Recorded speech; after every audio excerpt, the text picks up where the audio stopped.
Okay, so closed captioning is available on the desktop version of Microsoft Teams. To enable captioning, click the 3 dots at the top of the window and click turn on live captions. Unfortunately, captioning is not available for the web browser version of Teams.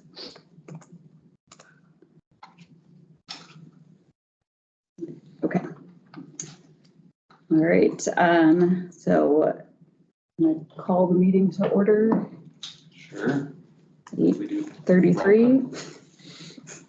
Okay, we'll start with roll call. Aron Arteaga. Anna B. Lena DeGrotto. Present. Larissa Gladding. See her. Aron is here. Oh, Aron's here. Okay, thank you. We'll pause on Melissa. I'm Mitchell Henke. Present. Montavious Jones. Kathleen Minnick. Present. Ben Teal. Present. Barry Weber. Present. Kevin Kushel. Stephen Owen. Present. And that's it. Okay, so the first item is approval of minutes from the March meeting.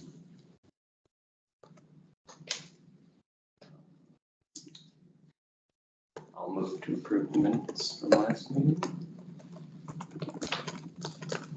Second. I think on my meeting, I thought it said February, even though it was March, the heading. Oh, wow. If you could just change that little thing. It does. Yeah. Okay. Thank you. We will change that.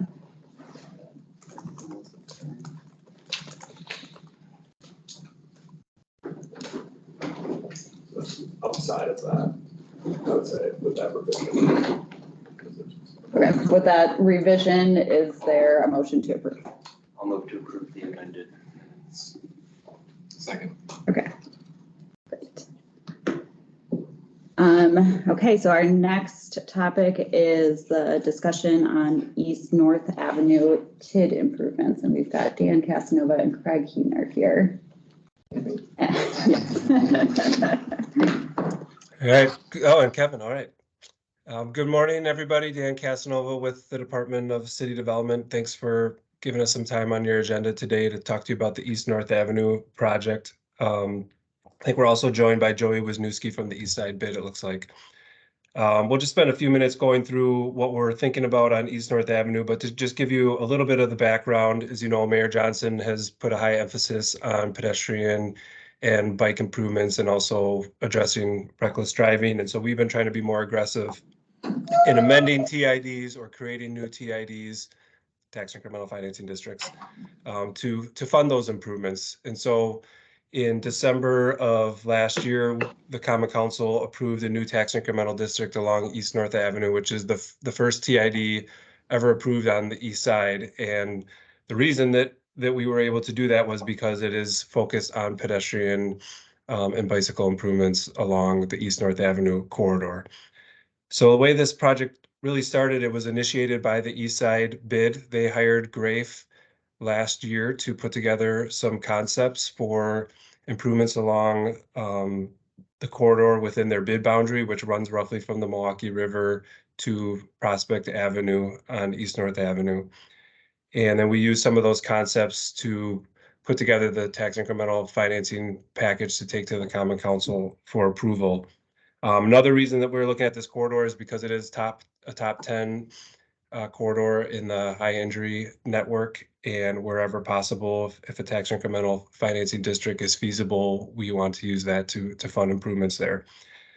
So there's kind of two projects happening. The first is the Department of Public Works is doing their rapid implementation program on this corridor. That'll be happening this year, kind of setting up a new lane pattern. And if we want to get into the details of that, we can. But then there's also more longer term improvements that would be funded by the tax incremental financing district. kind of in two different phases. And the timeline on that is you're really the first group that we're reaching out to publicly to show this to. We're going to be meeting with the East Side Bid Board next week, and then Alderman Brostoff's going to have a neighborhood meeting on May 10th to talk about some initial concepts. And then after that, Grafe's going to do some more refined design, and then we could potentially see some construction either this fall or most likely next spring. So I think with that, unless there's questions, I'll probably turn it over to Craig to just walk you through some of the changes that we're initially looking at. And Joey or Kevin, feel free to jump in. Great. Thank you, Dan. Thank you, committee members. Again, Craig Hebner with Grafe in our planning and urban design team. I'm going to share my screen here, and I have 15 slides that I'm going to fly through fairly quickly because we'll all hopefully be knowledgeable on the project types. That'll allow for just more Q&A as we go through. But as Dan did mention, we're focused on TID funded projects. And what we're going to show today is concept level. Grafe performed enough detail to get cost opinions to ensure that the projects we're proposing will fit within the TID's budget, but these are not final designs and require further refinement for what we're going to be showing today.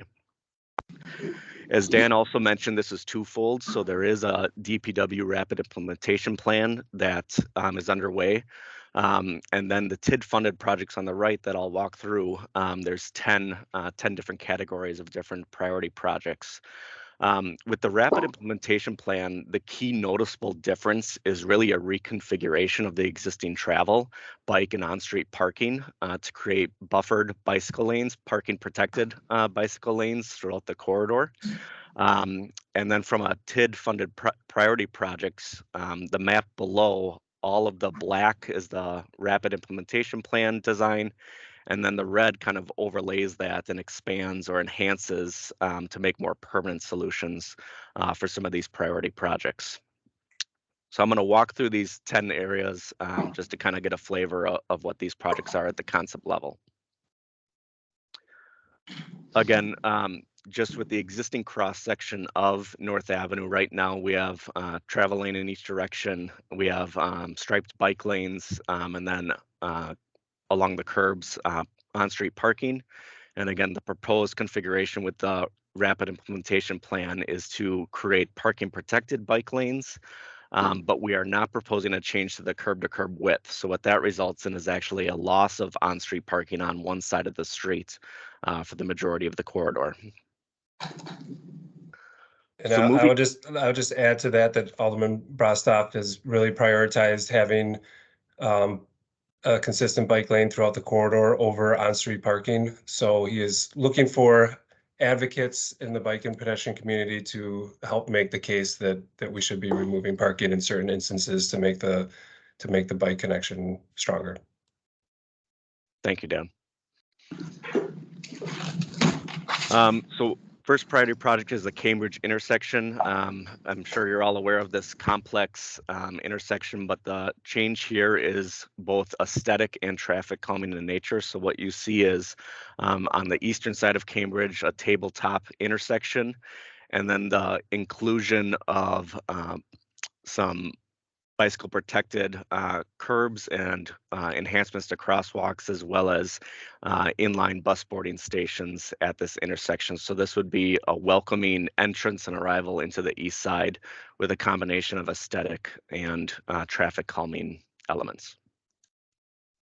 And I'll also just add with a lot of these images, you're going to see a combination of parking protected bike lanes and also buffered bike lanes with delineators are shown on a lot of these images, but the East Side bid has 100+ concrete planters, I believe, and so at strategic locations, we'll be able to use those in those buffered areas to provide better protection. The other major priority project, so there's kind of two big proposals as part of this, one at the Cambridge intersection, a tabletop intersection, and then at the Farwell and North intersection as well, another proposed tabletop intersection with the addition of other traffic calming, bicycle and pedestrian and transit improvements. So Major changes that you see here are, again, the bicycle protected or the parking protected and buffered bicycle lanes. You see a relocation potentially of the existing westbound transit to the east side of Farwell with the inline bus boarding station, as well, a bus boarding station on the south side of the street. And again, just the aesthetic and point of arrival that is this intersection with this new tabletop intersection. Ivanhoe Plaza is not shown in detail here, but I'll show a slide that is part of this improvements as well. Throughout the corridor within the terrace space, we're looking to improve the aesthetic along the corridor. So what is proposed are precast concrete planters with plantings. The corridor has a lot of overhead utility, so trees are difficult in a lot of locations. So right now, the plan is primarily for just low-level plantings and with these planters. As I mentioned, inline bus boarding islands is the proposal for all existing bus stops where feasible and where design allows. So this is being explored at every existing stop along the corridor from Humboldt all the way to Prospect. Ivanhoe Plaza. So our team explored both kind of a minimal redesign and extensive redesign. Right now in this initial phase with TID funding, it'll be this $75,000 kind of immediate action with more painted, aesthetic, seating improvements, lighting, but still looking long-term for potential full redesign and extensive redesign solutions on the right. Off of North Avenue, there are some proposed TID projects. This is at the intersection of Maryland and Prospect, just south of the Maryland Ave School. This is a very difficult intersection for pedestrians and bicycles. So the proposal here shows, again, buffered bicycle lane for the northbound bicycles, easier turning movements for bicycles. Again, raised curbs, pin and curb extensions to ease and protect pedestrians crossing this intersection here. Again, off of North Avenue on the south, so this is south along Farwell, you see some additional pin and curb extensions for traffic that starts to go upwards of 30 miles per hour and even faster as they're going southbound. So curb extensions to hopefully slow down that traffic at the Windsor Place intersection with Farwell. West of the river, so Commerce Street and all the way to Humboldt. The idea what DPW is doing with rapid implementation and parking protected bike lanes would be extended all the way to Humboldt Avenue as part of TID funding. Additionally here, the inline bus boarding islands and at Commerce Street, looking at curb extensions to reduce that pedestrian crossing distance as well. We are exploring, so DPW is looking at the vertical plastic delineators right now, but the TID is also exploring a more enhanced decorative buffer for these bicycle lanes. The images here don't reflect what the solution will be, but we are looking for a more enhanced aesthetic, potentially working with the city and DPW on what could be feasible. And then the TID does just cover miscellaneous streetscape improvements that are needed throughout the corridor. Trees, light fixtures, curb ramps that need replacing. With that, I'll maybe stop talking and open it up for questions, but our team in preparation of the neighborhood meeting has started to pull together a 3D model to help the community and residents and business owners start to visualize what these improvements can start to look at. So again, I'm at Humboldt here, and as you go down the corridor, again, the drastic change from this reconfiguration of parking protected bike lanes alone is going to have a drastic impact.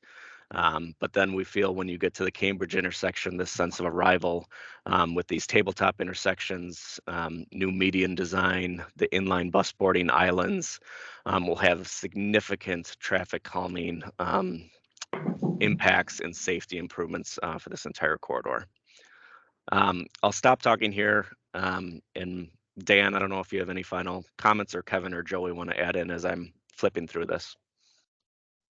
Yeah, I think just again to let you know where we are in the process. These are the initial concepts, so we could get an idea of what we could afford within our budget, and we're looking for for your feedback, and we're going to be getting feedback from the Business Improvement District in the neighborhood shortly, and then that'll allow us to further refine these designs and cost estimates.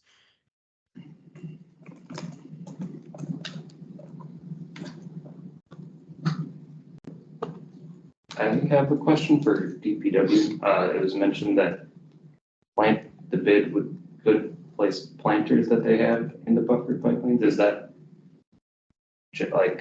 because they will maintain it, or because I don't see that, I haven't seen that before, where it's not managed, or Yeah, and I'm not involved in this project, but I do know two of my colleagues, Marissa and Mary, it may be on and maybe could answer that. Marissa or Mary, are you able to answer? Did you hear and are you able to answer?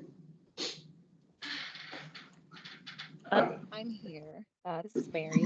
Sorry, could you repeat the question? It was about the planters that the bid has. Yes. And I guess I haven't seen that before, and what's stopping people from doing it elsewhere? Do you need to have a bid? Or? Do we have like a maintenance agreement with them, or what? How did that get agreed upon? 27th Street, they're on 27th Street, near West Side Partners put in kind of Corners, right? This is Kevin. I can answer that generally because it's kind of a broader policy thing. Yes, if there's a neighborhood association or a bid that is willing to take on the maintenance and also owns the assets, we can do an agreement to put them in approved locations in the right of way. And we do have those with at least a handful of, at least I can think of at least one, maybe two bids, and at least one neighborhood association in the city, if not more. So that is how we can do that, is through an agreement. Cool, thank you. Yep. Can we hear me now? Yes. Okay, great. I just have a quick comment and question. First, I think this is exciting. It's great to see some of these improvements being proposed and being made. To clarify, the neighborhood meeting that was mentioned, is that the meeting with the bid board coming up, or is there another more public engagement planned already? Yeah, so there's a bid board meeting next week, which I think is kind of, I wouldn't say private, but mostly just for the Business Improvement District. And then there's going to be a neighborhood meeting on May 10th. We don't have all the details of that yet, but it's going to be in the early evening on May 10th. We're still trying to lock in a location. I think it's going to be at one of the UWM dorms near the river, but we're still finalizing that. And the alderman also intends to do a community walk in advance of the meeting. Again, details haven't been finalized yet, but he'd like to walk members of the community along the corridor and just take note of the current conditions and where things could improve. And I'm Kevin Hardman. I'm with Kubala Washaka. We were Graves' partner in supporting the bid and the alderman in this work. Great, thank you, both of you. And that walkthrough would be the same day, so it would somewhere around 4:30 or so, the walk and the meeting would begin. I'm sorry, did you say a date? May 10th. May 10th. And again, tentatively, the walk would start at 4:30, and tentatively, the public meeting would start at 6 o'clock. The alderman's working to finalize the location. Okay. I have a question, a multi-part question. What project is this TID covering that allows for this funding? Yeah, so the TID is in the area west of Oakland, between Oakland and the river. So there's the project on the former RC's site that's being developed, and there's also a former dairy building on the south side of the street that Kendall Brunig is redeveloping. And then it also includes the former judge's site along the river, even though there's not a specific proposal for that area yet. Sure. So short of those developments happening, this project would not happen.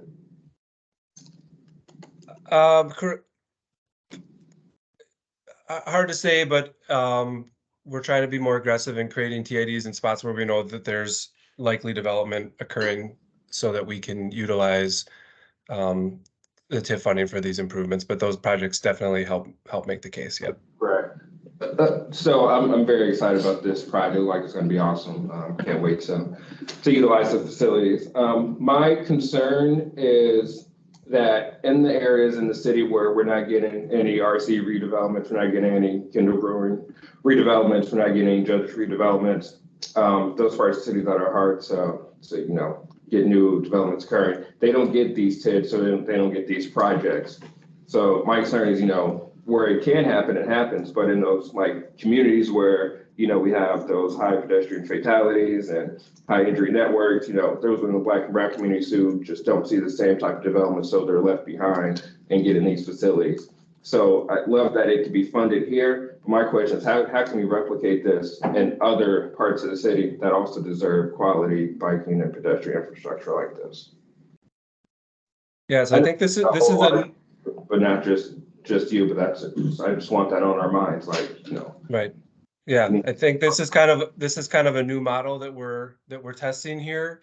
But whenever there's a TIF, the potential to create a TIF or amend an existing TIF for bike and pedestrian infrastructure, that's what we've been trying to do. So we've amended TIFs elsewhere in the city, Midtown Stadium Business Park, where it is possible to fund it. But you're right, you do need development to justify creating a TID. And so our hope is to do it where it's possible so that other limited DPW, ARPA, et cetera, other funds can be spent elsewhere in the city. Yeah, I don't know if Kevin wants to chime in here or not, but otherwise I can. We've been working with DCD quite a bit, and to piggyback on what Dan said, TID allows street infrastructure to happen where there's development, which then frees up the money we have to do work elsewhere in the city. And as part of the way we started to prioritize projects, we've set this kind of prioritization criteria in terms of how we select projects and select corridors. That has a big focus on kind of equity measures to ensure that the funds that we have, be it grant funding or capital funding, is being spread out throughout the rest of the city and not just all occurring kind of where there's development happening. Any other questions in the room? We've got some online. Okay, so Anna asked in the chat, any plan for shelters and benches on the inline bus boarding islands? And then we'll go to Kevin after that. So I can answer that just from a cost estimating standpoint. What we did show is just where there are existing shelters that we looked to conceptually relocate those to the inline bus boarding islands. We would obviously need to figure out, if these are standard shelters, enhanced, what these look like. But, there is limited, TID dollars, and we'll need to evaluate if that occurs. But right now we were showing them conceptually just where existing shelters currently are along the corridor. Okay, thank you. And then I've got Kevin, and then we'll do Larissa, and we've got another question in the chat. Thank you. I want to thank Montavious too for bringing up that comment about us being mindful about how this could be possible around the rest of the city. I think that's important. This is fantastic. I love this. I would love to see this around the rest of the city. And if we can do this like where development isn't necessarily happening, we should explore those options. But my question is there a general sense of how the business community in this TID feels about making this more pedestrian and bicycle friendly? Because without their support, it might not happen. And I would love for this to happen. So what can we as a board do to encourage the community, the business community that's there to support this as well? Hey everyone, Joey here from Fiduciary Real Estate Development, but also I'm on the board of directors for the East Side Bid. I can take that question. So this is drastic change. This is catalytic, drastic, dramatic change. But the bid has been supportive at the board level because we've seen the neighborhood change a little bit over the last 10, 15 years. And pedestrian and bicycle safety has been identified in our last strategic plan, as well as just a anecdotal, priority for everyone because of some of the unsafe conditions that are there. And we're seeing that show up in empty storefronts. People, because there's not as much foot traffic and there's less kind of eyes on the street, people walking, enjoying the neighborhood, it's become an issue. So I think that, there are concerns, legitimate concerns, but I think that those can be mitigated. And when you see something like this happen, I mean, this is a world-class redesign of the street that the business area is getting. So overall, we're very excited and have a lot of positive feedback. Okay, we've got time for one more question, and I'll give it to Larissa. There are a couple questions in the chat, so if Dan or Craig, if you want to provide an answer in the chat, that'd be great if you can. So Larissa, go ahead. Great, thank you. I have a quick question and then also a recommendation. The question is just logistically, I should know the answer to this, but I don't. In terms of the separated bike lanes, whether it's the more temporary or permanent installations, what are the logistics around clearing snow for those? I'm not aware. I can take that one too. This is Mike Anston, DPW. We work very closely with our operations staff, to DPW operations, and we have a variety of different pieces of equipment that are used based on the width of the bike lane, everything from a small trackless vehicle to a pickup truck, and perhaps even just a standard plow depending on the width. So we coordinate with operations, and they do a very good job, in my opinion, of prioritizing bike lane clearance when it does snow. Okay, great, thank you for that explanation.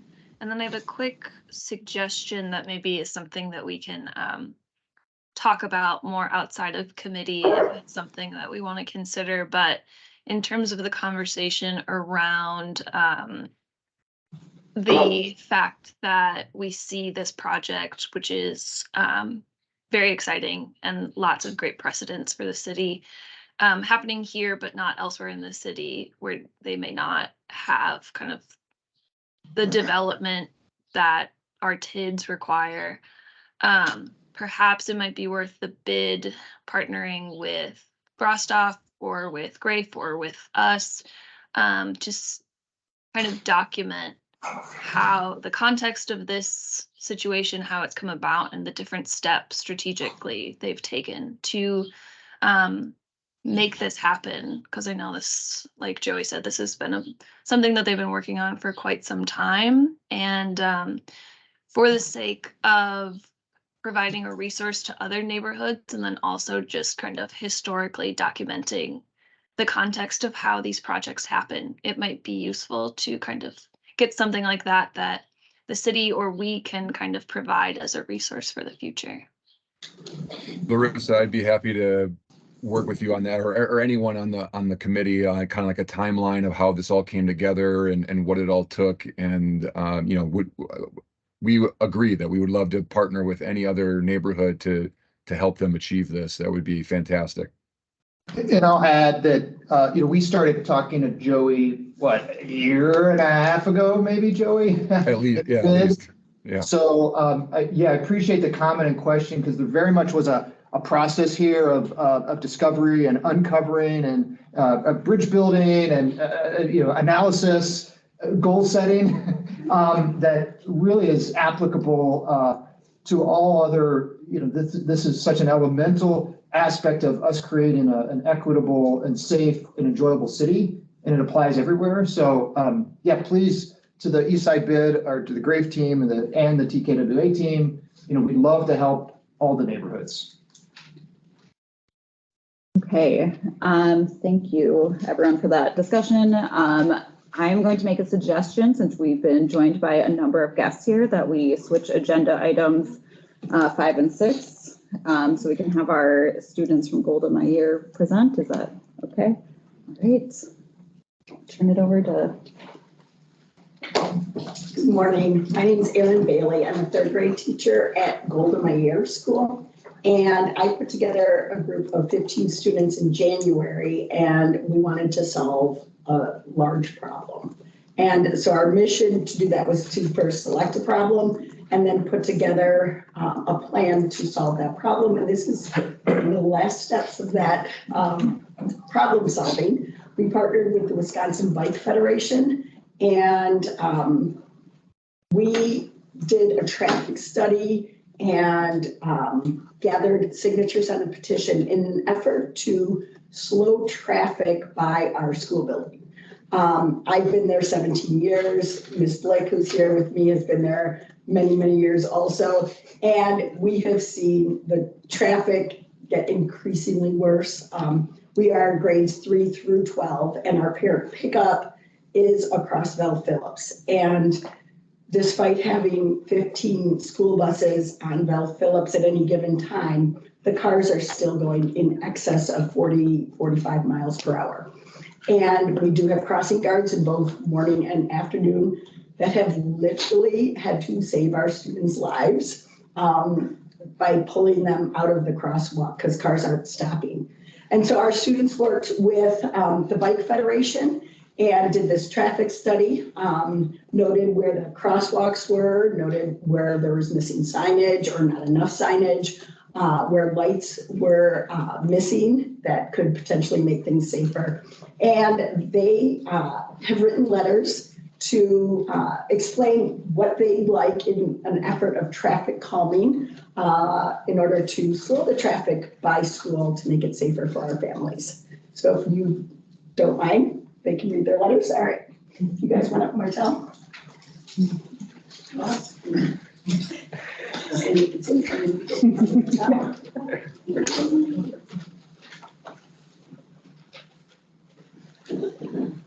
Go ahead. My name is Marcel, and Can I have you come over closer to the speaker so everyone can hear you? Come right over here. So people online can hear you. Thank you. Okay. Hi, my name is Marcel, and I am a 3rd grade student at Golda Meir. We are the leadership group. The topic of my law is speeding, and what the law now is 15 mile per hour limit only around the school zone, but cars don't obey that. I disagree with the current law because we don't have speed bumps around our school zone, and we have signs that say 15 miles per hour, but cars don't follow that. I am writing this letter so we can get speed bumps around our school zone. Sincerely, Martin. Hi, my name is Jada, and we are working on speed bumps, and the cars are going faster than they are supposed to be going. It is very dangerous for kids because some kids are parent pickup, and we have a lot of cars coming faster from our school, and it's supposed to be 15 per mile, and it's very dangerous. So please add speed bumps.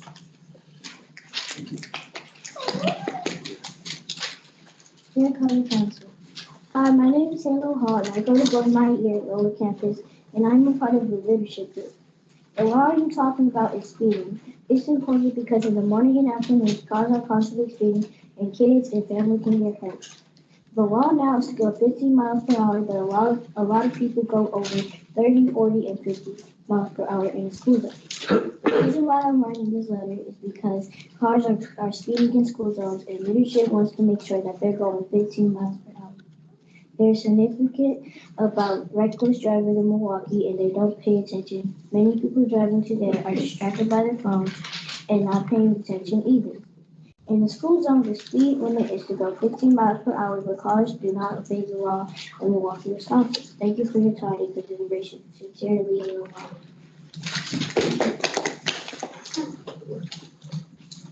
Hi, my name is Kenny. Nice to meet you. It's important because if people don't pay attention, the people will get killed. The law must be, I do disagree with the law because I don't want the kids to get hurt. The reason why I write this letter is because I don't want people to get killed. I think it should be charged because I see a lot of cars going fast and I think the speed limit should go down. Sincerely, Kenny.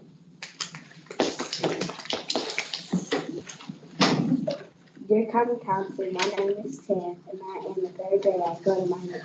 I write this letter to you because the third grade Go to My Year leadership group feels like people are seriously disobeying the school law. Because the school district speed limit is 15, and people have been going over 25 miles per hour, and not very bad. Our main thing with this problem is that we need your permission to help us. We were thinking that maybe we could get a speed bump, curve filter, and traffic circle in front of our school. And we were hoping that you could help us. Thank you for taking your time to listen to me. I hope you consider to help us with traffic calms. Sincerely, Tiffany.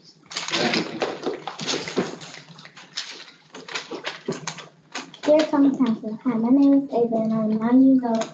My law is 15 miles per hour in the school zone. And why I think it's important, because in the morning and at the end of the day, cars are constantly speeding and this is a school zone. The law now is that people are going 30 or 40 in the school zone. In the school zone, it is 15 miles per hour. In the school zone, it is 15 miles per hour, but cars disobey the law. In Milwaukee, there is a significant amount of people reckless driving and they don't pay no mind. Many people driving today are constantly distracted because of their phones. I sincerely hope the Milwaukee Common Council takes this into consideration in order to keep Go to My Year school community safe. Thank you. Dear Common Council, hi, my name is Jocelyn Henley and I am 9 years old. My law is traffic calms, and why I think this is very important because in the morning and at the end of the day, cars stay speeding in the school zone. The law is now 15 miles per hour and they're breaking the current law. So that is why we want a new traffic calming procedure. So cars can slow down when kids try to cross the street and or Go to My Year community to stay safe. Thank you. My name is Gil Stevens and I'm in 3rd grade. I am writing this to tell you something we would really want for safety. I think there should be a speed bump and a curb extension. I once saw a light just missing. I think Go to My Year should get a speed bump and a curb extension. Sincerely. Dear Common Council, my name is Cooper and I'm very lucky to be on our 3rd grade leadership group in my school. In my opinion, what I'm writing about is very important. There are many things that can help this case, but before that, our case is that we are having problems with speeding in school zones. We can solve this by helping to install road extensions to help with traffic calming. This is a super big case because a huge group of many people died due to this problem. The speed limit also around school zones is 15, but many people go over that. Also, people speed practically everywhere, but school zones can also be a problem for people to speed in. I know you had to take so much time in your day to read this letter, and I appreciate it so extremely much. Sincerely, to recall. Thank you. So my name is Evan Bates. It is important. The law is important because people are speeding by a school zone, they can accidentally run over a kid. The 15 mile per hour law, the law around the school zone is 15 miles per hour. Why I disagree with the current law is because some people are going over the speed limit in a school zone. I am writing this letter because people are going too fast by school zones. It should be changed. The law should be changed because too many people are speeding in a school zone. My first reason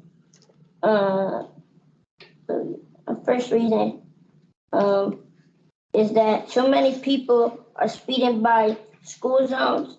The leadership team walked around the school and used a speed gun.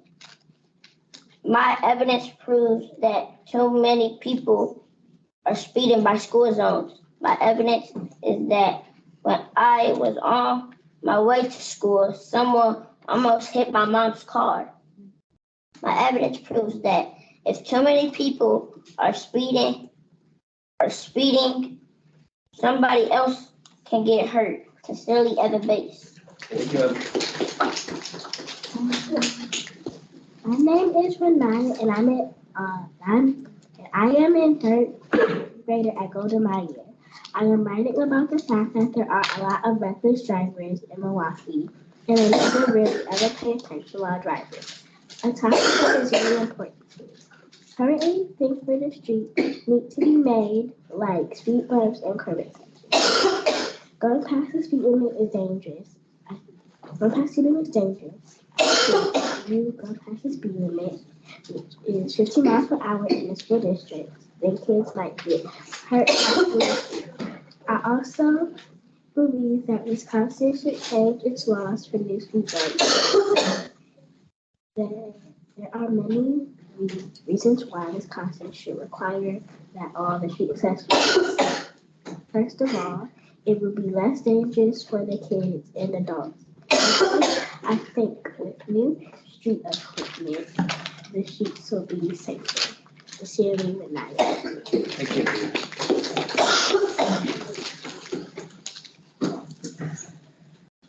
Dear Common Council, my name is Bella Chapa. I go to Golden Meyer in third grade in leadership. Our law is to help traffic calming. The reason it's important is because at the end of the day, cars are speeding too much and it's not safe for people. Cars are supposed to go 15 miles per hour, but when we did traffic studies, cars were. The reason I'm writing this is because we want to help traffic calming. In a school zone, it's 15 miles per hour, but cars don't obey the law in Milwaukee. There is a significant amount of reckless driving in Milwaukee. And they don't pay attention. Mainly people driving are distracted by their phones and not paying attention in order to keep families safe. Thank you for your time and consideration. Sincerely, Bella Chapa. Dear Common Council, my name is Gwendolyn. I am in the third grade at Golden Meyer Elementary. I am writing this letter because leadership group has noticed that cars have been speeding on Val Phillips. The reason why we are trying to put a speed bump is so that no child or adult will get hurt by speeding. I agree with all the laws, but it is not fair that people speed and get away with speeding and someone gets hurt. If your child gets hurt, you want justice, and we want justice too. Thank you for talking with us, leadership group. Thank you. Dear Common Council, we will greatly appreciate if you added a speed bump on Van Phillips Street to slow down traffic and make this area safer for the students that attend Golden Meyer. There is a significant amount of reckless driving in Milwaukee, but people don't pay attention. Many people driving today are focused on their phones and aren't paying attention. The speed limit in a school zone is 15 miles per hour, but cars do not obey that law. In order to keep families at Golden Meyer safe, we would love a traffic calming solution. Thank you for your time. Sincerely, Marcus Furniture. Thank you.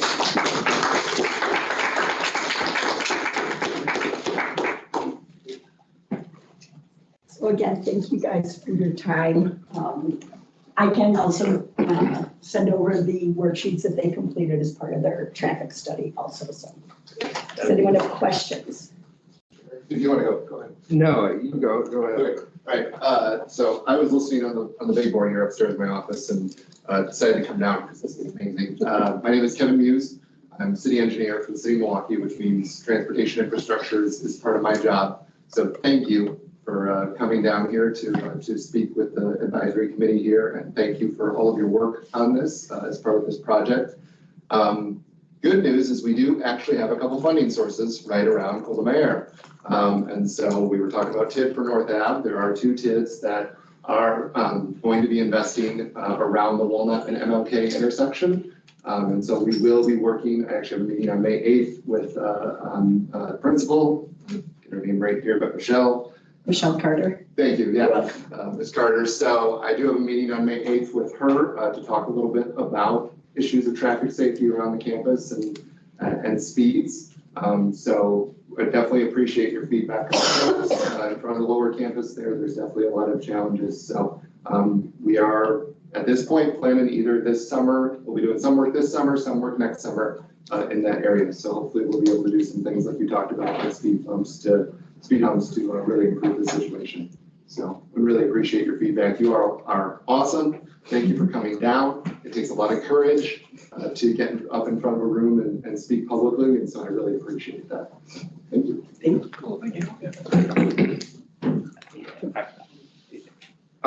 Thank you all so much for taking time out of your school day to come down here. The presentations were awesome, like really well done. I love that you guys like really went out and did your research. You came with evidence. You guys have great recommendations for the city and for your campus. I love that you recognize that people don't obey the law. What you suggested was engineering change, because people can't ignore a speed bump. People can ignore the speed limit, but they can't ignore that speed bump. So I really love your recommendations, and I can't remember last time I smiled this much. Like, you guys did such a great job. So thank you so much. This is really good. And we've got a message from somebody online who says, thank you to all the Golda Meir students that have raised awareness of these very important safety issues around your school. Your advocacy efforts are targeted, persuasive, and well supported. Thank you for your presentation to the PDAC. And then Larissa's got her hand raised. I want to echo the thank you to all of you for taking your time to come down here. And I think your leadership group is super inspiring, and keep up the good work. Thank you for coming and talking to us. I want to make a point to the committee that perhaps our policies or programs work groups can look more into this general issue that the students have brought to us today about these school zones where we're getting high numbers of speeding incidents or crashes or injuries, and looking into maybe what we can do in terms of prioritizing work or kind of intervention in those areas. And another message from someone online, just thank you, students, from another member of the committee. The leadership team has a leader, so thank you, Ms. It's been fun. Anything else? Thank you.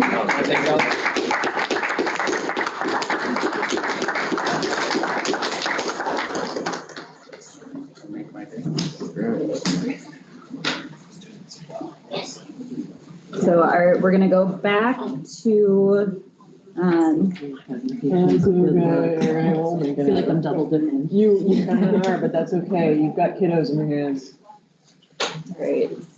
So we're going to go back to the previous item, which is discussion on the Public Artists in Residence Initiative. Okay, shiny. Just wait a second. Oh, yeah, totally.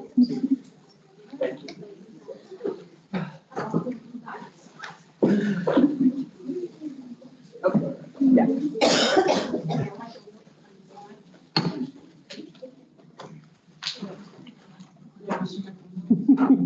Like the best thing that happened to me all Kind year. of like a little bit adorable. Like, major or We just normal. need a contingent of third graders. Just show up to every committee meeting, every club meeting, and whatever we want, we're getting done. It's a Just have solid- them say it. It's a solid point of advocacy. Like, they're gonna say no to these, to this. Do you want your children to die horribly in a car accident? Like, oh my goodness. Yeah. This is where we all go, like, actually, thank you for your comments, but we're not really like about that.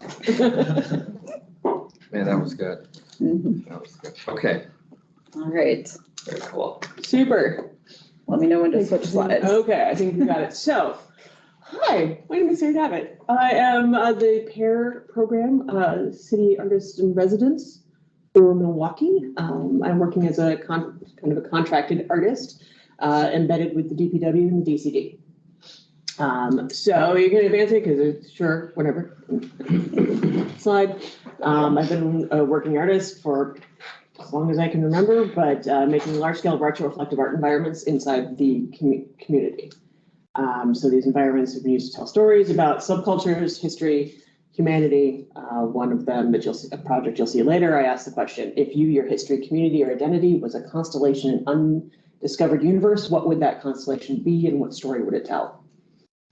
And so that's kind of what I'm doing. I'm really in love with the idea of retroreflective material, like the metaphor of it, that it shines back to the viewer. So if you don't bring light to the situation, you don't bring light to the life, you don't bring light to the things, it doesn't work. It doesn't bring back for you.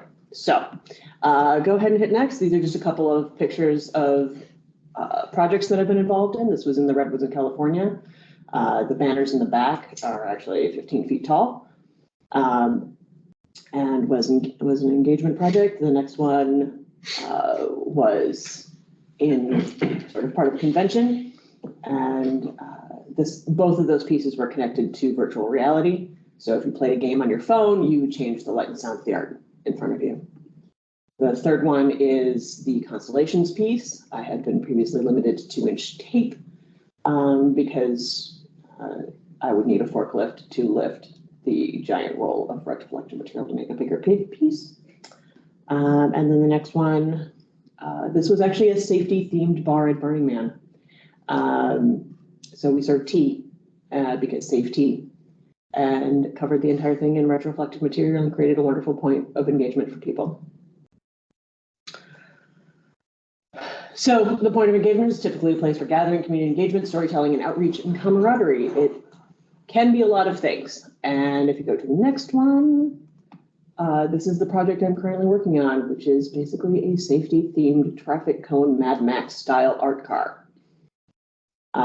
It covered entirely in cones. This is purely a concept sketch, but creating this sort of very visible earworm sort of thing. Like we've seen the Apocalypse car and the Milverine. That's kind of the vibe I'm going for. I'm looking to work with a local music producer to embed kind of a mix of the safety dance into a 4-hour driving remix. so that as you're driving around, you are actually just constantly reminded about safety in a way that is really dangerous looking, but also really cool and sort of entertaining and engaging, I think. And then the big question here is this. So if I build this car, the PAIR program, my tenure here has approximately a year time limit on it. Is there an interest in, so it will be owned by the DPW, but is there an interest in allowing the impact of this project to continue beyond my tenure? It could just get parked in a lot at somewhere at the DPW and just kind of live there until it falls apart and someone decides it's an eyesore. Or it could be and it doesn't have to be a question we answer now, but what does it look like? Could it lead a bike? Could it lead a critical mass? Could it lead a walking scenario? Could it be a place where someone go find the traffic cone thing and you can get your bicycle fixed? It also allows people to come to you with their curious questions and allows you to engage them in a way that allows you to come to them. And just because they're curious and they're interested and they're already engaged because something is exciting in front of them. Any questions so far on that before I move forward? Okay, and so if that happens, and if there's interest, what would that look like? Thinking about purpose, management, insurance, and maintenance, and how that would go, and if that's an interest. And you're the first people I'm coming to with this idea because you're embedded in it, because we're here in the DPW, and I'm curious to know what people think about it. It looks like Larissa's got her hand raised. Hello, thank you for coming to us again and showing us your ideas. It's very exciting that you get to be a part of this program. We get to see what's coming out of your brain and your talent. I have a quick clarifying question. Do you have an idea at this kind of level how this project would interact with people in the sense of people seeing it, and then how do they get from seeing it to learning more about the issues that you're addressing? Are there kind of QR codes? Are there like, how is that communicated? So some of it there will probably be some sort of hashtags. It's hard to embed a QR code on a moving vehicle because that's counterproductive to distracted driving scenarios. But for example, it could be at a festival, it could be at a car show.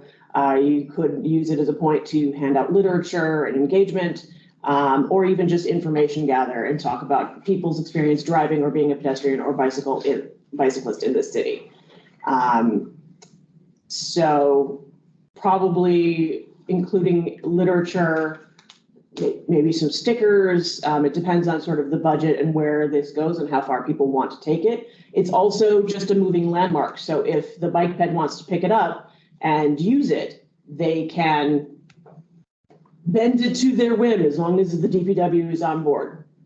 Other things we're looking at is possibly including a training binder for the creation of a street team that allows youth to facilitate discussions with the community in those spaces. Right, thank you. What kind of vehicle it's going to be? I'm going to the tow lot in 1 hour. I am so excited. They said they have a yellow Mustang, but I think I need a body on frame car to attach all of the traffic cones. Are really heavy. Yeah. So I'm going to go pick that out, and we'll see exactly what I'm leaning towards a Jeep, just because it also offers a lot of like contact points and ways to attach things. Sure. How many cones are you ballparking? I've never done this, so I don't know. Sounded like an ambitious size. Yes, I will be bolting traffic cones to things for a while. If anybody wants to come down, you're welcome to grab an impact driver and have at it. Yeah, so I'm building the structure with probably with the help of a guy who works on race cars in Daytona to make sure that it is structurally sound, because if it rattles apart and kills people, that is not okay. So no idea how many traffic cones, and there might be other pieces of DPW stuff embedded in the system, but the point is still. Yes, hi. Where will you actually be building this? I mean, where is the work taking place? So I have a studio space at the Milwaukee Makerspace, which is a nonprofit in town with 60,000 square feet of every tool you will ever need to build anything you want. So I'll be renting separate space specifically for this project. Norwich? At the Norwich building, yeah.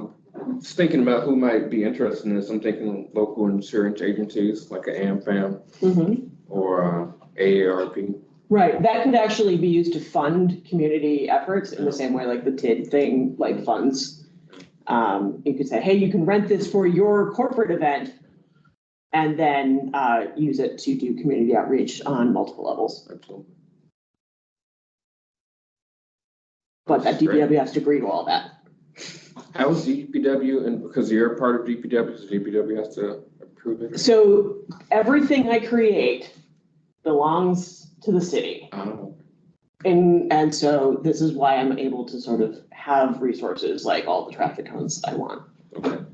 There was, we had a process, so the Arts Board is the one who created this initiative and is funding it.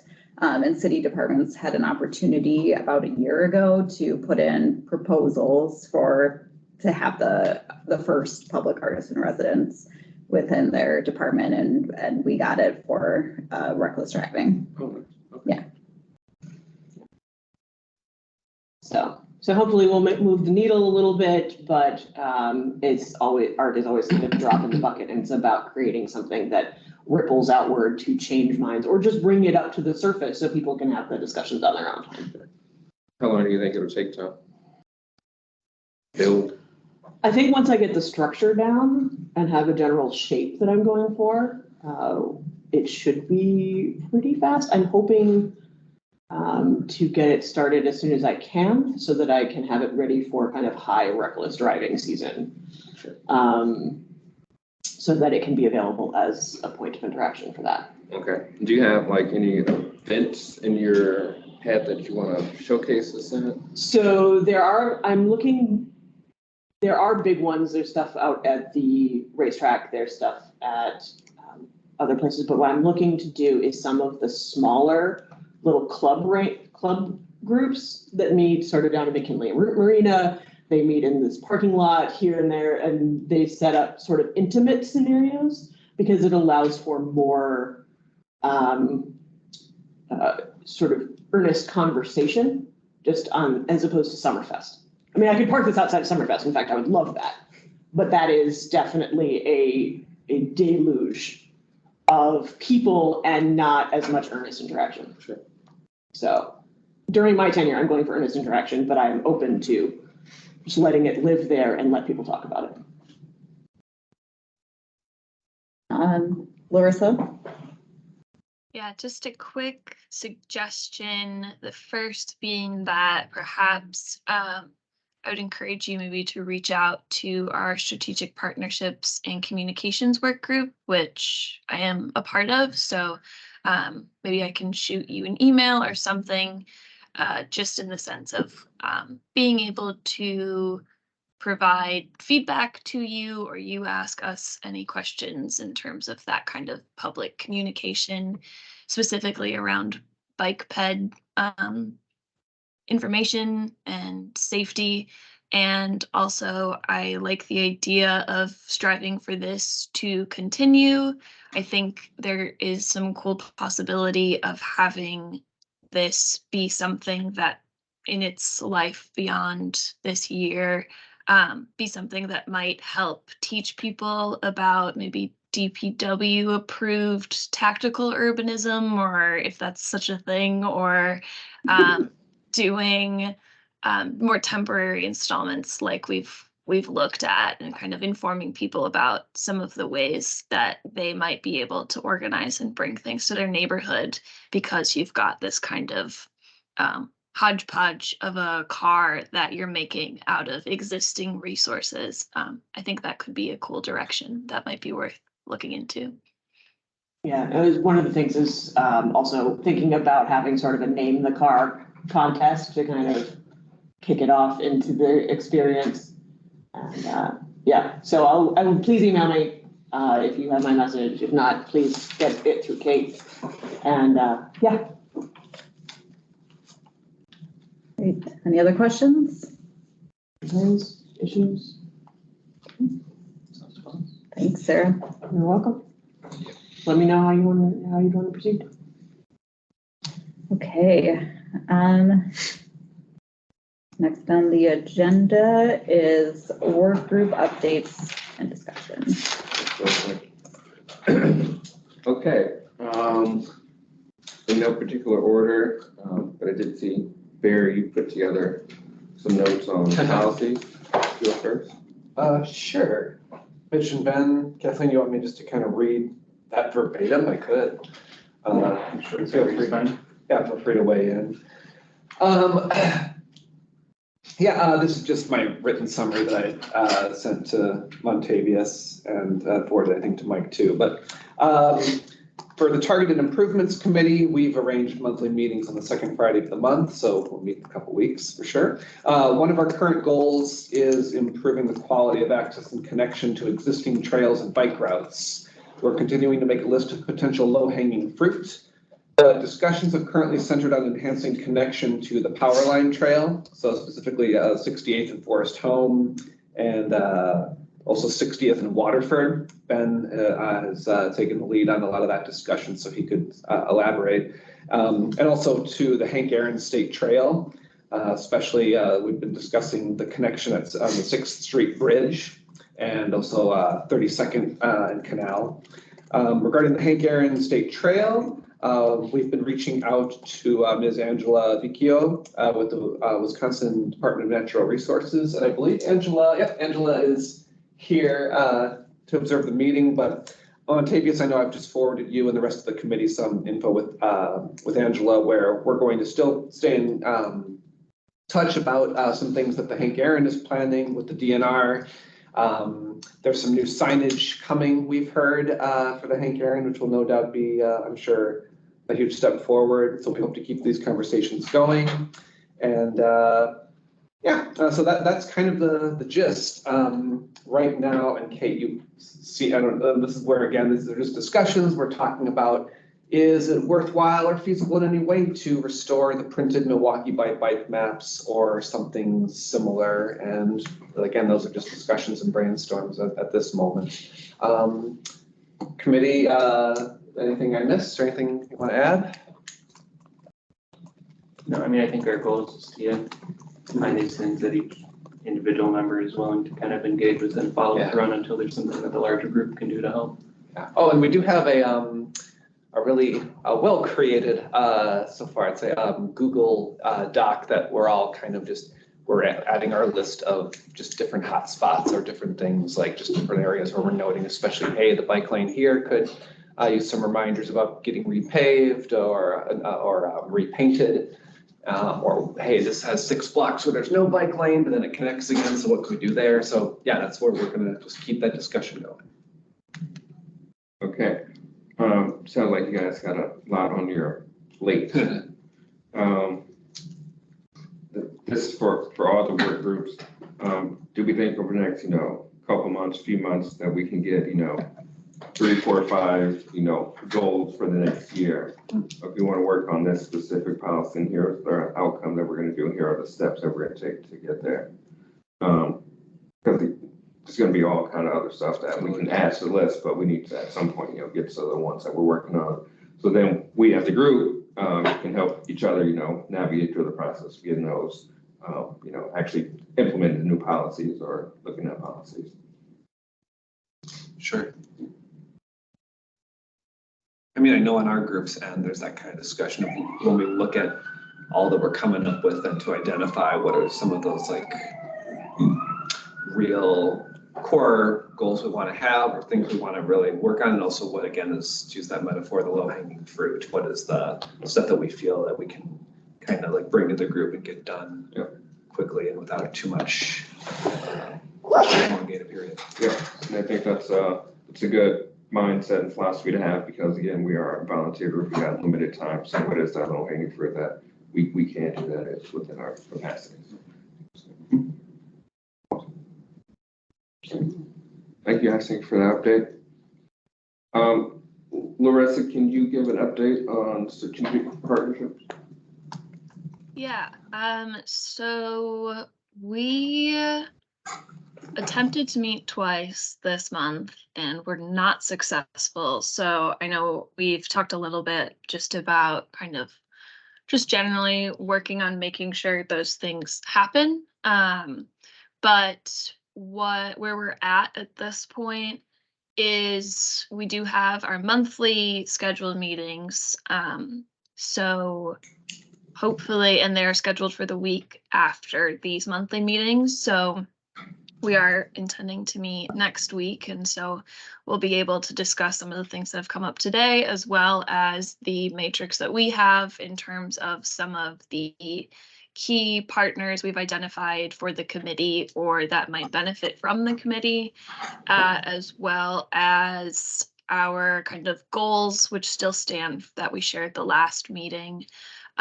In similar to what Montavious just said, I think in the next month or two, if we can identify the key partners that we'd at least like to prioritize immediately for kind of reaching out and establishing contact, or kind of at least what our prioritized actions will be. I think that's a great goal. I was thinking perhaps it might be worth next month, just generally coming back to the larger committee and saying, here's what we talked about and what we're considering prioritizing in the near future, and getting a larger discussion to make sure the larger committee is kind of on board given what we've looked at so far. Is that pretty accurate to everyone else that's in this committee? Anything else I should mention? I think that's pretty accurate, yeah. Okay. Yeah, and I think I know this is part on me for us not meeting, so I will take responsibility for that. But I think we've hit kind of a lull in the group at this point, and I want to nip that in the bud. So if I can be of service in any way to anyone, any of the work groups, please let me know how we can. I think we have a great resource, and Mike and his team, so be sure to reach out to them. I do want us to be able, when it's time for those annual reports to whichever committee we have to report to each year, that we do have, tangible outcomes that we can report. So it's going to be important that we get started on the right track early on with the goals that we're going to set, so we can have, something executed that, people understand what we're here to do and how we can be of service to the entire community of the city. I feel the same. And yeah, I think it's important. I'll take my own ownership as well. But yeah, it's a good reminder that, yeah, we're all here because we're passionate about it, and let's use each other as resources for kind of the work we're doing. And if we want to set goals at the end of this conversation for what the groups are bringing, even just generally to the next meeting or the next couple ones, then maybe we can do that. But I'm also available to help support what I can. I could give us a brief update of the policies work group, unless Kathy is here and would prefer to do that. Actually, Larissa, you're a member of the committee, so I would prefer that you do. Sure, yeah, that makes sense. So essentially, this is another work group where we've been having a little trouble getting everyone together. Kathy and Elena were able to meet, and they did an incredible job kind of going through this policy work group matrix that we have as well, and getting some work done and helping communicate to the larger group kind of some expectations for this meeting. So I'm not sure if this was sent to you, Kate, or if I'd be able to share my screen. Otherwise, I could just kind of give a verbal overview of this matrix we've got going. I don't have it, but you should be able to share your screen. Okay. I'll try this quick. I think it's a good example of, let's see, can we see this? Yes? Yes. Okay. Can you zoom in a little bit? Yeah. Just need to remind myself how to do that. So generally what we've kind of all contributed is adding some policy issues that our larger committee has talked about or we've thought of, giving a kind of type of policy issue this might be and an idea of what the priority level might be for our committee, then maybe some status notes, and the group member that has assigned themselves to do a little bit of a deeper dive. And this is something that Elena and Kathy kind of took the initiative to put to us as a larger group, saying, everyone, please try and take initiative to at least a couple of these items to create these tabs you see on the bottom here that start detailing some of the initial steps and action items we can take possibly to look into these. So what's exciting is if we're all kind of taking some steps to fill these out initially, then what we can do as we're deciding what to focus on in the near future is we can look through these and begin to flesh them out. And then if we decide any of the policies that we've looked at are not an immediate priority or something else comes up, we might have this background information already prepared for that. So I think Kathy or any other members, correct me if I'm wrong, but I think our next steps are continuing to flesh this out and then having this conversation as a work group of what we want to focus on right now, and then maybe bringing that to the larger group and saying, here's what we're thinking. Do you have any feedback or thoughts on what we intend to focus on?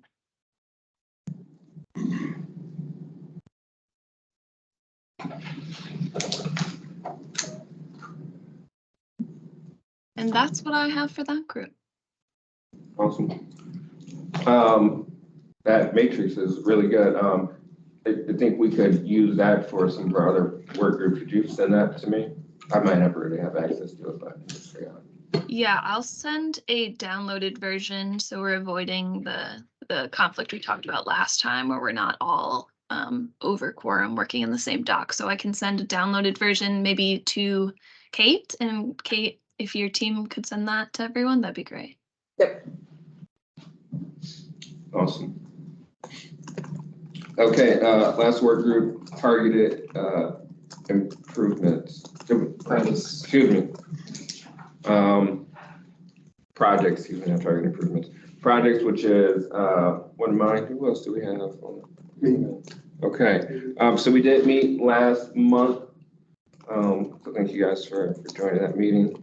Outcomes from that meeting, we are also in the early stages of deciding on, not only which projects, but how we're going to do project selection, taking into consideration a variety of factors, how our capacity, equity, what's already in area plans that we could easily just pick up and start pushing on. So we're still in that process. I have a number of follow-ups to you guys from last meeting, so we'll get on that. But I think what we can agree on for next month, or at least for next month, is to start filling out that criteria selection matrix, like how we're going to decide which projects. And then I think it's not too early for us to start populating one of these worksheets with projects we have in mind. Taking into consideration again our own capacity, and also think about who could we partner, who's already out there doing this work that we could partner with. So we have some outstanding items still from last meeting that I think we can wrap up. At least I can in next week to get that out to you guys, and then I think we'll have something to present for next month. Okay, next agenda item is new business. Okay, and I believe first we'll do any committee members with new business, but then we can also open up to public. So do we have any new business from committee members? Events going on in the community that we should be aware of? Hold on. This is Mike chiming in here. Just a reminder, new business is specifically for any ideas or issues or topics that people may have that they may want to see on a future agenda item. With the students today, do we want to put together a letter reiterating their ask as an official recommendation for next month? Mm-hmm. Draft a letter in. Yeah, I like that. And just a note, I'm gonna scan these and you'll receive these, so you'll all have the letters. Okay, great. Mitch, are you saying that by next meeting, a fair letter just to put on? Yes, that would be my hope. That's okay with everybody. Did you want to do that? Sure, happy to take that. Kevin? Thanks. I was wondering if we could talk about scooters at some point, in an upcoming meeting. I received a few comments about folks getting runoff trails, specifically by lakefront, by folks riding scooters in irresponsible ways. And if we could talk about how the project is run and stuff.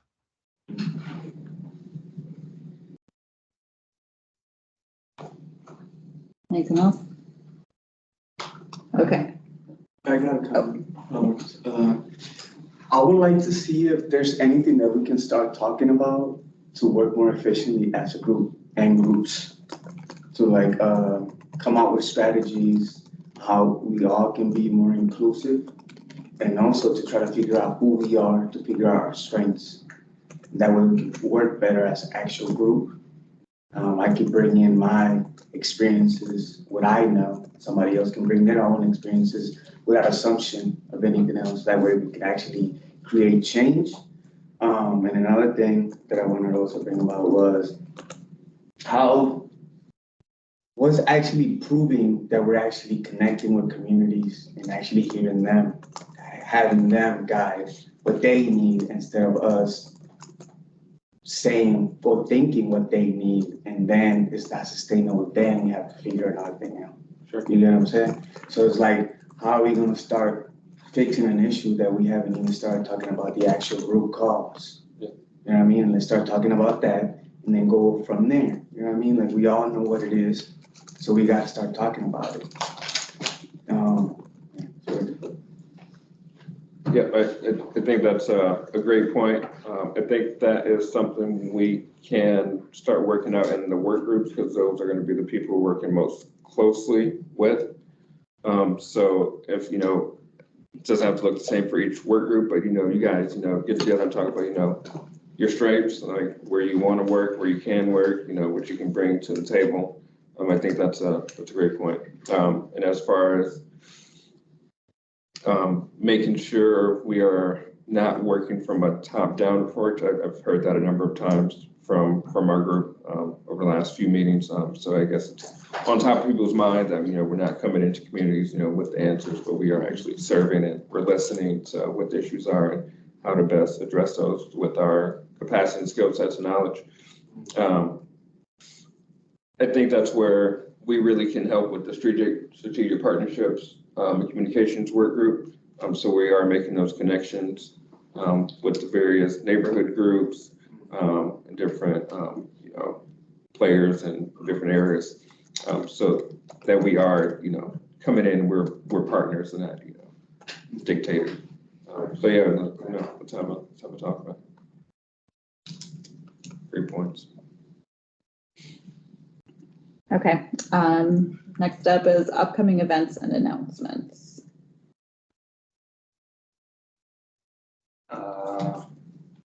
Next week, Friday, Critical Mass, 6 p.m., Red Arrow Park. Is this the replacement for last one? Yeah, so Critical Mass is going to be every month. Okay. Last Friday of every month. Okay. Last one was canceled. Oh, is it already a month ago? Yeah. Oh, wow. Okay. It was like tornado, thunderstorm, so it was canceled. Some of us still went, but you guys are hardcore. Hey, that's a critical mass question. What's the vibe of critical mass here? Because I've seen different cities have some that are a little more ULOC justice. And I used to ride with the bicycle chopper gang in Boston, which was a funk party all the time. Where are we on that scale? I think initially we're just looking for fun. The last month would have been our first one in a long time, so there is no vibe yet. This one's nice, critical. Yeah. Yeah. So a little passive aggressive, aggressively friendly. Yeah. Friendly. Fun. So brats. Yeah. Bratwurst. Got it. Okay, cool. Thanks. Kevin? Thanks. Just wanted to let folks here know that I have now received a right-of-way vacation for Cass Street. That's the project that you may remember for the Northwestern Mutual campus. So I am processing that, and I did tell the committee here that I would let them know when I got that vacation request. It has now been received. We could add, is that new business, I think, for? Do you want to add it? I mean, if you guys want to add it to new business, I'm more than welcome to discuss it at our next meeting, but I did think it was appropriate as an announcement since it's an announcement here. Yeah, I think it can be both. And I'll just one other thing on new business, just because things are brought up in new business does not necessarily mean they will automatically be added to the next agenda or an agenda. It's up to the chair to decide what goes on the agenda, but just general ideas. Any other announcements or events? Yeah, National Avenue, PIM3, this is National Avenue from 1st to 39th, so everything within the city of Milwaukee. June 8th and June 10th at MATC. On the 8th, it's from 4 to 7, and on the 10th, it's from 10 to 1. Let's see those times again. It's so again, June 8th, 4 to 7, and June 10th, 10 to 1, MATC on National Avenue. That's under the freeway, if you don't know. Thank you. National Avenue is getting I can't remember what we're calling it now. Redone. Getting a makeover. Repave? Yeah, from 1st to 39th, so. Okay, got it. Makeover. And then Carl Weitzmeyer from DOT put in the chat, WSDOT has a public meeting for a project along O'Connor. From Honey Creek to 72nd, there is an alternative for a two-way bikeway to lessen the gap between the Oak Leaf Trail Network and Hank Aaron on the west side. Everyone is welcome to attend. It's April 27th, 5 to 7 p.m. at West Dallas Public Library. Is that the county parkway project? Well, Honey Creek, I think is a county parkway. This sounds like it's a WSDOT project, but. Yeah, it's a WSDOT, basically frontage road of 94, but it's going to get redone, a pavement replacement. So.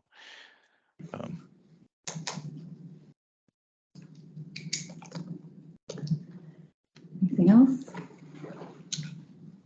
there a movement to adjourn?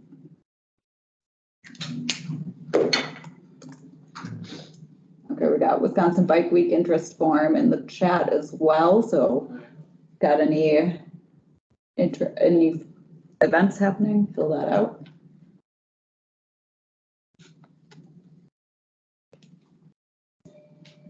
I move to adjourn. Second. All right, we are adjourned. Thank you, everybody. I think you bells chimed. Yeah, perfect time.